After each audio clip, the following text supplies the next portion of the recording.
नमस्कार, आप देख रहे हैं जनसंवाद न्यूज और मैं हूं आपका दोस्त और होस्ट राजेश। उत्तर प्रदेश विधानसभा की तैयारियां शुरू हो गई हैं। लगातार सभी राजनीतिक दलों ने अपने पासे बिछाने शुरू कर दिए हैं। आज हम हरदोई के तेज तर्रार युवा नेता पारुल दीक्षित से बात करने के लिए उनके आवास पर मौजूद हैं। आइए उन्हीं से जानते हैं कि उत्तर प्रदेश के विधानसभा चुनावों में इस बार भारतीय जनता पार्टी की क्या राजनीति रहेगी। नमस्कार, बहुत बहुत धन्यवाद राजेश जी। उत्तर प्रदेश के विधानसभा चुनाव होने वाले हैं। भाजपा हरदोई की रणनीति किस प्रकार से रहेगी इन चुनावों को जीतने के लिए? देखिए, भारतीय जनता पार्टी ने आम जनमानस के लिए इतने काम किए हैं कि विकास के नाम पर और अपने काम के नाम पर भारतीय जनता पार्टी को कहीं पर से भी कोई अड़चन नहीं आने वाली है और भारतीय जनता पार्टी की 8 विधानसभा सीटों में विजय होगी और भारतीय जनता पार्टी की पूर्ण बहुमत से सरकार बनेगी। भारतीय जनता पार्टी की पूर्ण बहुमत से सरकार बनेगी। आम आदमी की तमाम प्रकार की समस्याएं हैं। महंगाई एक बहुत बड़ा मुद्दा है। महंगाई से आप लोग किस प्रकार से जनता को निजात दिलाएंगे? महंगाई यूपी चुनाव पर कोई प्रभाव डालेगी क्या? देखिए, रबी की फसलें हो गई, खरीफ की फसलें हो गई, सबका समर्थन मूल्य भारतीय जनता पार्टी के नेताओं ने बढ़ाने का काम किया है। 2 साल से कोरोना काल चल रहा है, पूरा विश्व उससे प्रभावित हो रहा है और देश को मजबूत करना है तो थोड़ा बहुत हम लोगों को भी सहना पड़ेगा और उन स्थितियों का सामना करना पड़ेगा। देश की जनता बहुत ही समझदार है और आम जनमानस के लिए जो लोग जिनके खाने की दिक्कतें थीं, जिनको अन्य समस्याएं थीं, उन समस्याओं को ध्यान में रखते हुए भारतीय जनता पार्टी के नेताओं ने कोरोना काल में हर गरीब परिवार को अन्न से लेकर के रुपया से लेकर के हर व्यवस्था को करने का काम किया है। भारतीय जनता पार्टी पर आरोप लगते हैं फ्री देने का। जब केजरीवाल सरकार कोई फ्री की योजना चलाती है तो उस पर भारतीय जनता पार्टी की आईटी सेल से लेकर कार्यकर्ता फारिग हो जाते हैं, लेकिन जब वही काम भाजपा सरकार के द्वारा किया जाता है तो उसका बहुत तेजी से गुणगान किया जाता है। ऐसा क्यों होता है? ये दोहरा स्टैंड क्यों होता है? देखिए, भारतीय जनता पार्टी उन परिस्थितियों में उन लोगों को फ्री में वो चीज़ें देने का काम कर रही है जो कि उनकी अत्यंत आवश्यकता की चीज़ें हैं और आप पार्टी जो है वो उन चीज़ों को मुफ्त में देने का या उनको कम करने का काम कर रही है जिससे उनका वोट बैंक बढ़ने का काम करे।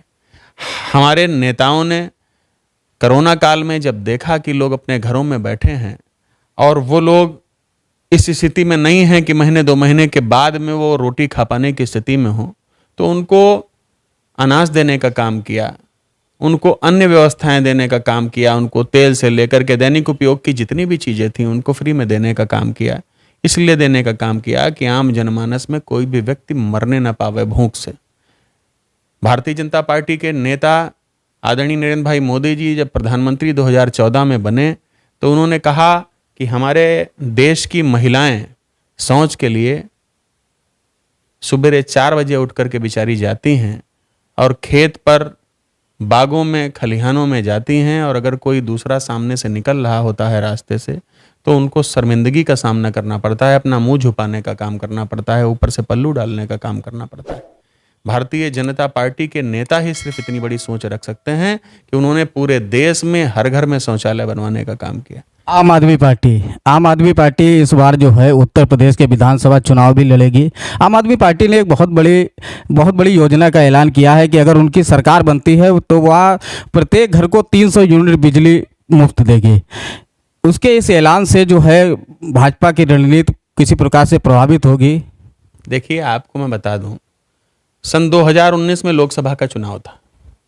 पूरे देश में जितने भी विरोधी दल थे सब एकत्रित होकर के माननीय मोदी जी को रोकने का काम कर रहे थे, लेकिन हिंदुस्तान की जनता का विश्वास है नरेंद्र मोदी जी, हिंदुस्तान की जनता की आस है नरेंद्र मोदी जी, हिंदुस्तान की जनता का विश्वास है नरेंद्र मोदी जी और इसीलिए हिंदुस्तान की जनता के हर जाति वर्ग के लोगों ने नरेंद्र भाई मोदी जी को पहले से ज़्यादा बहुमत से लोकसभा पे भेजने का काम किया था।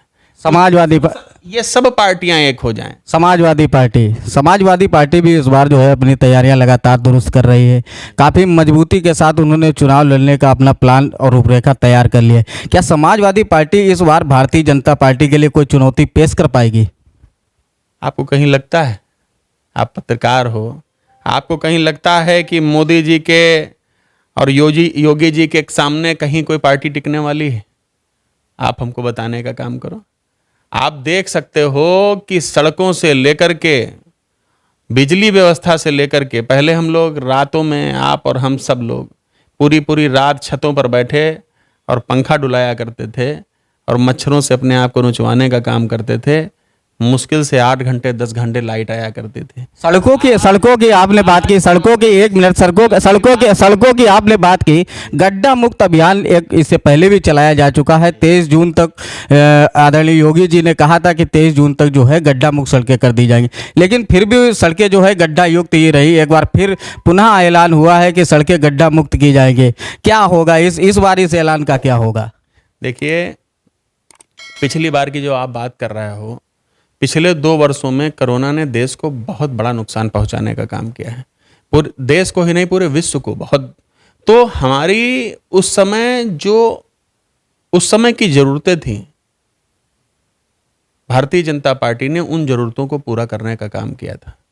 लेकिन फिर भी जितनी भी महत्वपूर्ण सड़कें थीं, उन सड़कों को गड्ढा मुक्त करने का भी काम किया और बड़े पैमाने पर बड़ी बड़ी सड़कों को बनाने का काम किया। आज़ादी के बाद से जिन रास्तों पर लोग निकल नहीं पाते थे, उन रास्तों को, ग्रामीण क्षेत्रों को शहर से और कस्बों से और ग्राम से जोड़ने का काम भारतीय जनता पार्टी ने किया है।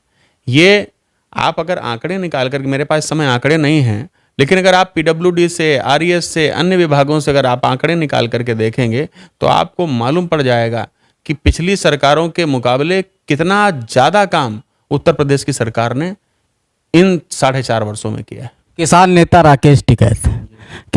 राकेश टिकैत लगातार किसान आंदोलन कर रहे हैं।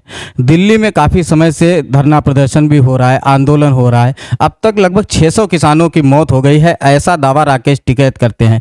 क्या आने वाले यूपी के विधानसभा चुनाव पर इस किसान आंदोलन का कोई प्रभाव देखने को मिलेगा? कुछ नहीं देखने को मिलेगा। आप किसानों की, आप देख रहे हो कि किसानों के हित के लिए, चाहे रबी की फसल हो चाहे खरीफ की फसल हो, सभी का समर्थन मूल्य बढ़ाने का काम भारतीय जनता पार्टी के नेता लोग कर रहे हैं। आम आदमी का जितना भी अनाज होता है उसको हम लोग सेंटर पर लेने का काम कर रहे हैं, उनको पूरा सहयोग करने का काम कर रहे हैं। भारतीय जनता पार्टी की जो कृषि नीति है, उस नीति के अनुसार विश्व के हिंदुस्तान के किसी भी कोने में आप अपनी फसल को ले जाकर के बेचने का काम कर सकते हो। आप पर कोई शुल्क नहीं पड़ेगा। जहाँ पर आपको अच्छा मूल्य मिले, जहाँ पर आपको अच्छी उसका समर्थन मूल्य मिले, आप वहाँ पर जाकर के बेचने का काम कर सकते हो, मंडी में बेचने का काम कर सकते हो। तो ये सब जब भारतीय जनता पार्टी आम किसानों के लिए करने का काम कर रही है, तो आपको कैसे लगता है किसानों में? ये सिर्फ वो किसान हैं जो किसान व्यवसायी हैं, जिनका काम ही गरीब किसानों से अनाज लेकर के और बड़े समर्थन मूल्य पर बेच लेना और बहुत बड़ा धन पैदा करने का काम करना। जो इस टाइप के किसान हैं उनको दिक्कतें हो रही हैं। और वही बड़े बड़े किसान, मैं तो दिल्ली गया था, अभी मैंने देखा बढ़िया बढ़िया उनके जो सूट ऐसे बना रखे हैं उन्होंने, उसमें बढ़िया कूलर लगे हैं, उनके भंडारे चल रहे हैं, उसमें हॉस्पिटल भी है, किसी किसी तंबू में तो मैंने एसी भी देखा है। तो सब व्यवस्थाएं लगी हुई हैं। तो आप ये समझ लीजिए आम किसान कहाँ कर रहा है? आम किसान तो खेतों में हल चला रहा है, आम किसान अपना बुआई कर रहा है, आम किसान अपनी पैदावार की व्यवस्था कर रहा है। आम किसान वहाँ आंदोलनों में थोड़ा ना पड़ा है। आंदोलन में सिर्फ और सिर्फ वही किसान हैं जो किसान व्यवसायी हैं, वो व्यवसायिक किसान है। दिल्ली में बैठे हुए किसान आंदोलन में जो शामिल है वो व्यवसायिक किसान है, ऐसा आपका कहना है। लेकिन पेट्रोल और डीजल के दाम जो लगातार बढ़ रहे हैं, जिससे इन्फ्लेशन रेट भी लगातार बढ़ता चला जा रहा है, आखिर ये पेट्रोल डीजल के रेट इस प्रकार से क्यों बढ़ रहे हैं? इसका प्रभाव जो किसानों पर हो रहा है, किसान काफ़ी परेशान है। आवारा जानवर एक बहुत बड़ी समस्या किसानों के लिए है। देखिए, आवारा जानवरों की बात अगर आप करो तो जब तक गाय, कुछ हम लोग अपने ऊपर भी लें, जब तक गाय दूध देती है, गौ माता, तब तक तो हमारे घर में रह सकती है। जिस दिन गौ माता दूध देना बंद कर देती है, हम लोग उसको घर से बाहर निकाल देते हैं, छोड़ देते हैं। हमारा क्या दायित्व बनता है, मैं आपसे पूछना चाहता हूँ। दूसरी बात यह है कि सरेआम जानवरों को काट करके और आम जनमानस को खिला दिया जाता था। अगर उस पर किसी व्यक्ति ने रोक लगा दी तो क्या अपराध कर दिया? आप सबको मालूम है कि सरकार ने एक योजना चलाई है कि जो 1 गाय 2 गाय अपने दरवाजे पर पालेगा, उसके भूसे का, चारे का सरकार कितने रुपया रोज़ देने का काम करेगी। अगर, और ऐसा नहीं है, बहुत से सामाजिक लोग ऐसे भी हैं जो गौ माता को पालने का काम कर रहे हैं, उनको खिलाने पिलाने का काम कर रहे हैं, उनकी व्यवस्था करने का काम कर रहे हैं। हर ग्राम सभा में लगभग गौशालाएँ बनाई जा रही हैं, बनाई जा चुकी हैं, उनमें भी लोग अपने राशन पानी देने का काम करते हैं। अब समस्या तो हम स्वयं जो समस्या उत्पन्न करेंगे उसको सरकार कैसे दूर कर पाएगी, नंबर एक बात। नंबर दो बात जो आपने कही कि पेट्रोल और डीजल के दाम बढ़ रहे हैं। देखिए, आप अभी विकास की दौड़ में, और अगर आप हर चीज पर सब्सिडी और हर चीज पर छूट देने लगेंगे तो आपका देश कहाँ जाएगा, आप सोच कर देखिए।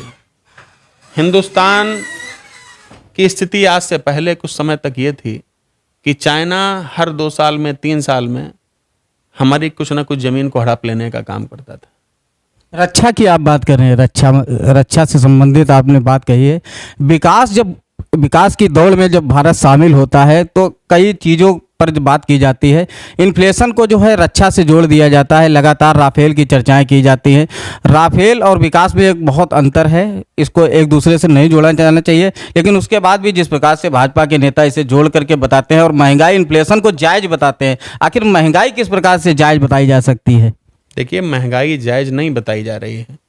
हमारा कहने का मतलब सिर्फ इतना है कि 2 वर्षों में देश की नहीं पूरे विश्व की कमर टूट गई इस कोरोना काल में।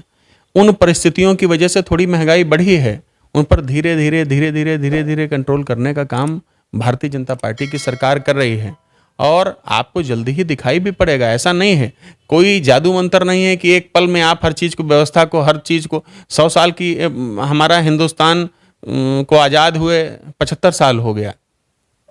आज़ादी के 75 साल के बाद एक बहुत बड़ा निर्णय योगी सरकार ने लिया है। धार्मिक स्थल मथुरा को जो है तीर्थ स्थल घोषित करने के बाद 10 किलोमीटर के परिक्षेत्र में मांस और शराब की बिक्री पर रोक लगा दी है। इस फैसले का आप किस प्रकार से जो है इसे लेते हैं? स्वागत योग्य फैसला है। आप हिंदू हैं, आप स्वयं जानते हैं कि जहाँ पर हमारे बांके बिहारी निबाल कीड़ाएँ की हैं, जहाँ पर हमारे बांकी बिहारी का अवतार हुआ है, उस जगहों पर अगर मांस और मदिरा का सेवन किया जा रहा है, वहाँ तो गौ माताओं का दूध पीजिए, बढ़िया दूध, मक्खन, खीर, मलाई खाइए, और जय श्री राधे। स्वागत योग्य फैसला है। इस स्वागत योग्य फैसले से थोड़ा आगे बढ़ते हैं और आपसे एक बड़ा गंभीर सवाल करते हैं कि ओवैसी जी इस बार यूपी के विधानसभा चुनाव में बहुत सक्रिय होते हुए दिखाई दे रहे हैं। मुसलमान वोट बैंक जो है राजनीति को काफ़ी प्रभावित करता है, एक बड़ा वोट बैंक माना जाता है। क्या इस बार के विधानसभा चुनाव में ओवैसी फैक्टर भी कुछ काम करेगा? आदरणीय नरेंद्र मोदी जी ने जब ये कहा कि हर गरीब को हम छत देने का काम करेंगे, जिनके पास मकान नहीं है, आवास नहीं है, उनको आवास देने का काम करेंगे। हमारी 3 नगर पंचायतें ऐसी हैं जहां पर मुस्लिम वोटर बहुत ज़्यादा है, गोपामऊ, पिहानी और पाली। आप तीनों जगहों पर जाकर के देखें, सबसे ज़्यादा अगर उन आवासों का लाभ किसी को मिला है तो अक़लियत के लोगों को मिला है। अक़लियत के लोगों के आवास बने हैं और वो आज छप्पर से, टीन के नीचे से और पॉलीथीन के नीचे से अपने आवास में पक्के जा कर के और बस गए हैं और रह रहे हैं। मतलब इस बार जो है मुसलमान वोटर भी भाजपा के द्वारा। आप ये बताइए, 3 बार तलाक तलाक तलाक कह देने से हमारी माँ बहनों का जीवन बर्बाद हो जाता था। उस पर भी कानून लाने का काम भारतीय जनता पार्टी ने किया है। इस बार भारतीय जनता पार्टी हरदोई किन मुद्दों पर जनता के बीच जाएगी? देखिए, भारतीय जनता पार्टी का मुद्दा सिर्फ और सिर्फ विकास है। भारतीय जनता पार्टी ने जो देश के लिए किया है और जो देश के लिए कर रही है, भारतीय जनता पार्टी का इस बार मुद्दा हिंदुत्व रहेगा नहीं? देखिए, ऐसा है, भारतीय जनता पार्टी का मुद्दा सबका साथ सबका विकास है। हिंदुत्व मुद्दे की बात आप अगर कर रहे हो, मैंने अभी आपसे ये बात कही, हर जाति धर्म के लिए काम करने का काम भारतीय जनता पार्टी ने किया है। आप सिर्फ क्यों हिंदुओं से जोड़ने का काम करते हो? अगर कोई विकास की योजना चलाई जा रही है, कोई विकास की योजना बनाई जा रही है, कहीं पर विकास किया जा रहा है, किसी को कुछ दिया जा रहा है, तो ये सोच के नहीं दिया जा रहा है कि सिर्फ हिंदू को ही मिलेगा। वहाँ पर रहने वाले ईसाई को भी उतना ही लाभ मिलता है, वहाँ पर रहने वाले अक़लियत के लोगों को भी उतना ही लाभ मिलता है जितना हिंदुओं को लाभ मिलता है। अब एक निजी सवाल आपसे है, हरदोई में आप युवाओं के बीच अच्छे खासे लोकप्रिय हैं, युवा आपको बहुत पसंद करते हैं। पिछली बार आपने नगर पालिका अध्यक्ष पद का चुनाव लड़ा, कुछ ही कम वोटों से आप विजेता बनने से रह गए। इस बार यूपी विधानसभा चुनावों में जो है आप सदर विधायकी के लिए दावेदारी पेश करेंगे या अगली बार नगर पालिका की फिर तैयारी करेंगे? देखिए, हम भारतीय जनता पार्टी के एक सच्चे सिपाही हैं। भारतीय जनता पार्टी को जहाँ पर लगेगा कि पारुल दीक्षित को वहाँ पर स्थापित करना है, पारुल दीक्षित एक राजनीति कर रहे हैं, पारुल दीक्षित जनता की सेवा करते हैं, इस जनसेवक को जहाँ भारतीय जनता पार्टी बैठाना चाहेगी, भारतीय जनता पार्टी के नेता बैठाना चाहेंगे, भारतीय जनता पार्टी का जो निर्णय होगा वो मुझे सिरोधार्य होगा। भारतीय जनता पार्टी हमको अगर विधानसभा का चुनाव लड़ाएगी तो हम विधानसभा का चुनाव लड़ेंगे।